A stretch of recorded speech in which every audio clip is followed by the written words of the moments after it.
الحمد لله رب العالمين، ثم الصلاة والسلام على سيدنا محمد وعلى آله وصحبه ومن والاه، أما بعد. Ndugu zangu katika imani, hatunabudi kumshukuru Mwenyezi Mungu Subhanahu wa Ta'ala, Mwenyezi Mungu ambaye kwa mapenzi yake makubwa anaendelea kutuwafikisha na kutuwezesha kuwa miongoni mwa waja wake ambao tunaendelea kuneemeka na neema zake mbalimbali, ambazo neema za Mwenyezi Mungu Subhanahu wa Ta'ala anazojalia miongoni mwetu ni nyingi sana na haziwezi kuhesabika kwa idadi yake, pale mwenyewe aliposema wa in ta'uddu ni'matallahi la tuhsuha. Ndugu zangu katika imani, leo ni Ijumaa yetu ya mwisho, Ijumaa iliyokuwa ndani ya mwezi huu wa mfungo mosi, kwa maana ya Shawwal.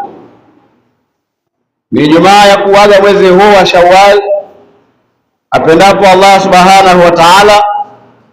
Jumaa lijalo itakuwa tuko ndani ya mwezi mtukufu mwingine, mwezi wa Dhulqaada, kwa maana mfungo pili.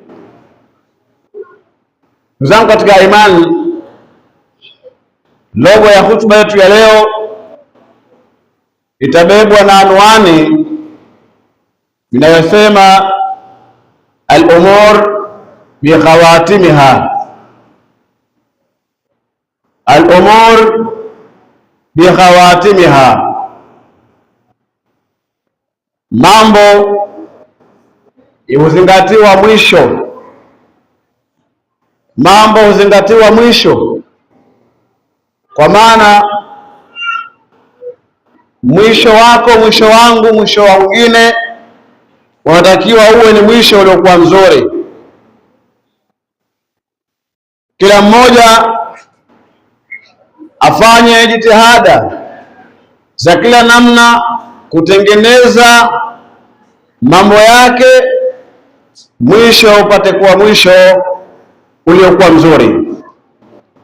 Mwanadamu muombe sana Allah Subhanahu wa Ta'ala husnul khatima, mwisho uliokuwa mzuri, mwisho mwema.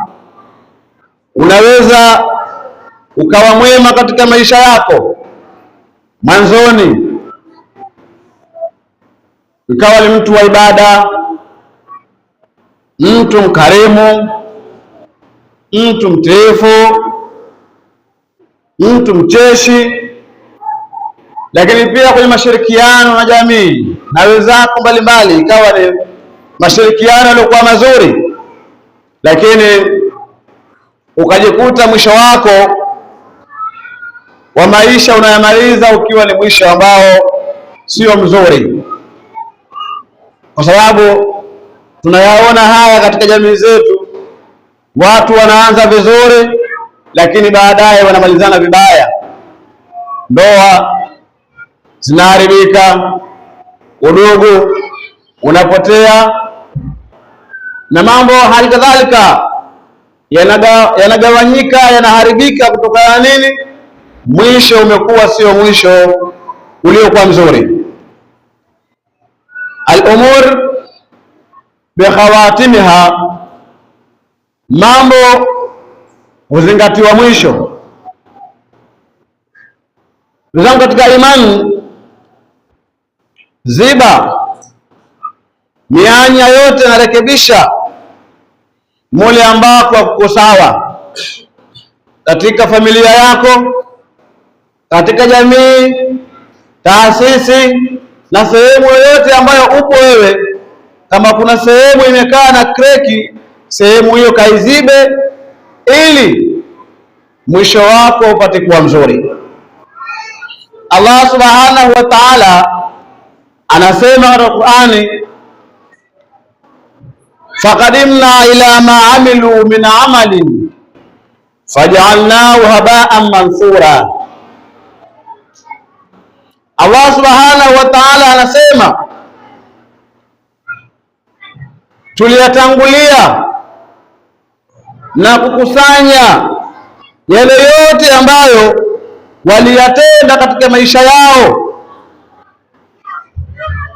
Mwenyezi Mungu subhanahu wa ta'ala anasema faqadimna ila ma amilu min amalin, tuliyatangulia na kuyakusanya matendo yao ambayo waliyatenda katika maisha yao.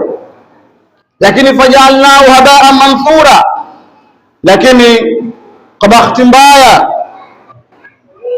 kwa sababu ya mwisho wao kuwa mbaya, tukayajalia ni haba'an manthura, ni vumbi lenye kutimuliwa.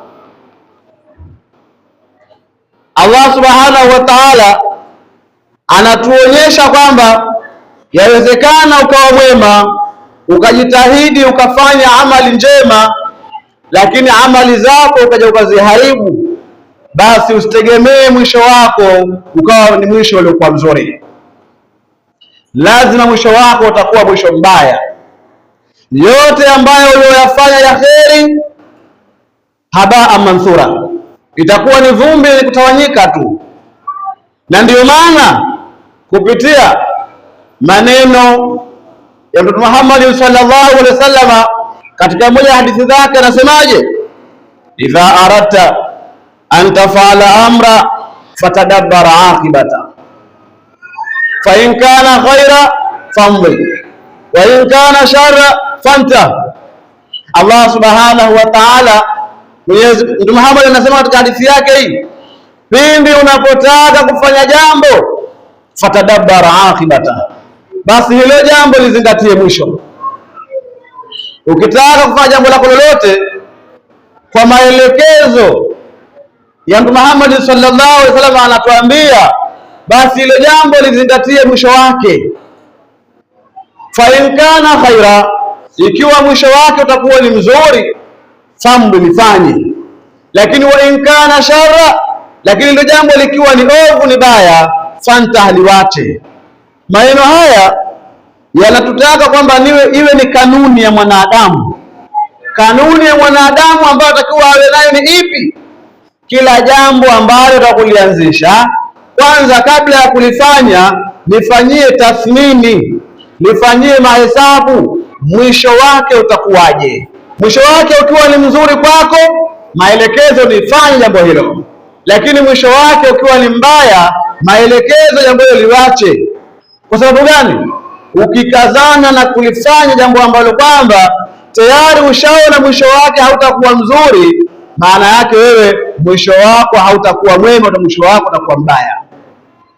Waislamu, husnul khatim, kila mmoja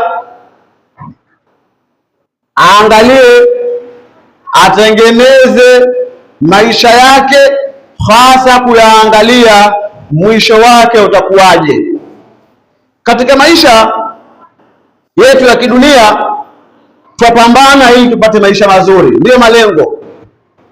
Kwa hiyo mwisho wa kupambana kwangu, mwisho wa kusoma, mwisho wa kufanya kazi ni kupata ujira, ni kupata uwezo, ni kupata nafasi, ni kupata mali. Lakini katika maisha ya kiakhira tupo duniani hapa kwa ajili pia ya kutengeneza huo mwisho. Tupo duniani hapa kwa ajili pia ya kutengeneza huo mwisho, kwamba mwisho wangu wa hapa duniani ambao utakuwa ndiyo kielelezo kizuri na sahihi ambacho Allah subhanahu wa ta'ala atanipokea ni kipi. Na ndiyo maana yakasema maneno kule, nal ma badalaka minaduna fa innal mauta akhira, pata utakavyopata, lakini fahamu ya kwamba mauti ndiyo mwisho wako. Sasa tupo duniani, ndugu zangu, imani hapa kutengeneza pia maisha yetu ya kiakhira, na maisha ya akhira yanataka husnul khatima, yanataka mwisho uliokuwa mzuri. Kama mwisho wangu mwisho wako utakuwa mbaya, basi tufahamu kwamba maisha ya akhira yatakuwa magumu, maisha ya akhira yatakuwa mazito. Katika hadithi kuona kwamba umuhimu wa mwisho mwema ulivyokuwa na manufaa kwa mwanadamu. Ipo hadithi ndefu, lakini tunukuu mwishoni wa maneno haya.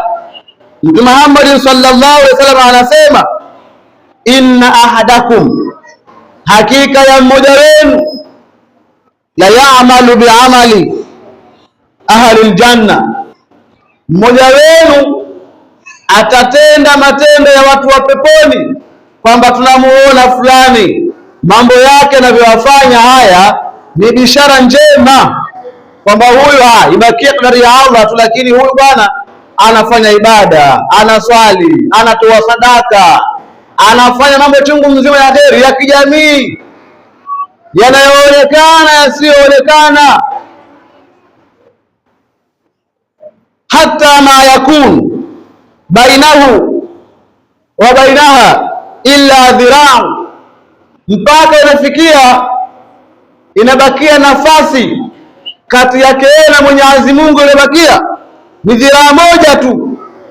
Mtume Muhammad anasema, fayasbiqu alayhi alkitab, kitabu chake kitangulizwa kwamba huyu ni katika watu wa kheri, lakini fayamal biamali ahli an-nar, akabadilika akafanya mageuzi. Sasa kule kwenye ibada haonekani, kwenye kutoa sadaka haonekani, na mambo ya ovyo ovyo anayoyafanya. Sayadkhulaha, ataingia motoni. Ataingia wapi? Ataingia motoni. Hapa umeangaliwa nini? Umeangaliwa mwisho. Alikuwa ni mtu wa kheri chungu mzima, lakini mpaka kitabu chake kimetangulizwa, ghafla akabadilika, akatenda matendo ya watu wa motoni. Akifa mtu huyo anakwenda kuingia motoni. Lakini vile vile, wa inna ahadakum, na kama mmoja wenu, la ya'malu bi'amali ahli an-nar, anatenda matendo ya watu wa motoni. Tunamuona matendo yake, mambo chungu mzima ya haramu anayofanya, tunajua na sio tusiyojua. Watu wako wasema, huyu bwana huyu kwa hali anayoishi nayo, huyu si mtu wa kheri huyu. Fayasbiqu alayhi alkitabu, dakika za jioni kitabu chake kikatangulizwa kwamba huyu sasa akifa aende motoni. Kabadilika, ikawa fayamal biamali ahli aljanna, ikawa anatenda matendo ya watu wa peponi. Fayadkhulaha, ataingia peponi mtu huyo. Maana yake umezingatiwa nini? Umezingatiwa mwisho. Kwa hiyo watu wasikate tamaa, lakini kubwa, kila mmoja wetu na saa za leo ni kila mmoja ajitahidi kutengeneza mwisho wake uwe ni mwisho uliokuwa mzuri. Tumwombeni Allah subhanahu wa ta'ala atujalie kuwa na mwisho iliyokuwa mizuri. Tumwombeni Mwenyezi Mungu subhanahu wa ta'ala ajalie mambo yetu yawe mambo yaliyokuwa mazuri. Alhamdulillah rabbil alamin, wassalatu wassalamu ala sayyidina Muhammad wa ala alihi wa sahbihi wa mawala, amma ba'd. Ndugu zangu katika imani, baada ya kumshukuru Mwenyezi Mungu subhanahu wa ta'ala, lakini pia kumtakia rehema na amani Mtume Muhammad sallallahu alaihi wasallam, niendelee kuwahusia kumcha Allah subhanahu wa ta'ala, lakini pia vile vile ni nafsi yangu kumcha Mwenyezi Mungu subhanahu wa ta'ala.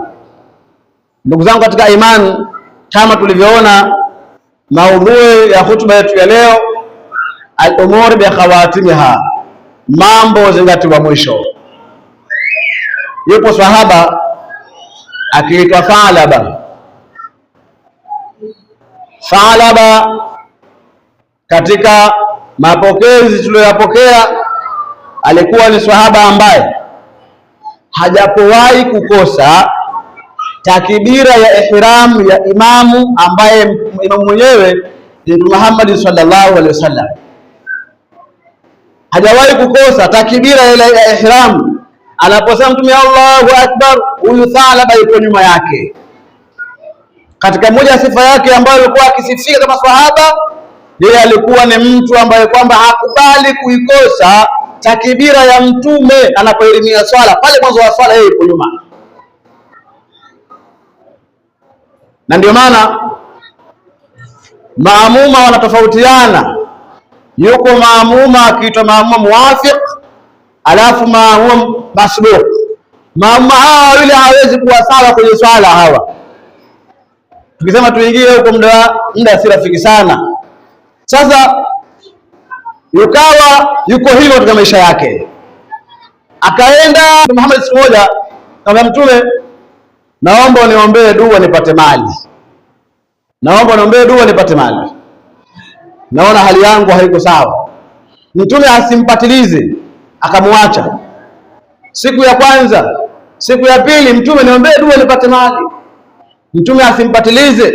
Siku ya tatu, Thalaba ambaye Mtume niombee dua nipate mali.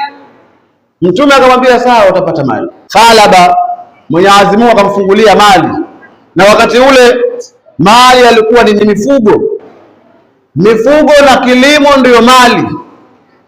Akaruzukiwa mifugo Thalaba. Sasa angalia ambacho kilianza kumtokea Thalaba, ambacho mimi na wewe pia tupo nacho hivi sasa. Kipato huleta nini? Majivuno. Kipato kikianza kuingia kinaanza kukutoa katika njia ya Mwenyezi Mungu Subhanahu wa Ta'ala. Thalaba ikawa anaanza kuchelewa takbira ya imamu ya Mtume. Hapo nyuma alikuwa hachelewi. Alipoanza kupoa mifugo, ikawa imamu Mtume ashaanza kuswali, bado Thalaba hajafika msikitini. Ikaenda hiyo hali, Thalaba ikawa Mtume akitoa salamu, Thalaba asimama, anaendelea kumalizia rakaa ambazo zimempita, zimemfutu. Hali hii limuendea Thalaba mpaka ikawa sasa jamii anawakera watu mtaani pale. Wanakera sababu gani? Mifugo yake inawapa tabu mtaani, wanafanya mambo ya ovyo ovyo, wanakunya nini. Thalaba akaamua kuhama kwenda mbali, na hii ndio asili ya wafugaji. Wafugaji hawake kwenye jamii, wafugaji wajitenga katika sehemu zao maalum. Thalaba ikawa sasa anaonekana Aljumaa mpaka Ijumaa. Thalaba ikawa anaonekana Ijumaa mpaka Ijumaa. Mtume anamuulizia, mbona simuoni Thalaba? Anaambiwa na maswahaba, Thalaba sasa amehama, yuko huko maporini huko, mifugo inamshughulisha hivi sasa, hana muda na ibada, na ndio maana anakuja Ijumaa mpaka Ijumaa. Mwisho wa Thalaba ulikuwa hivi.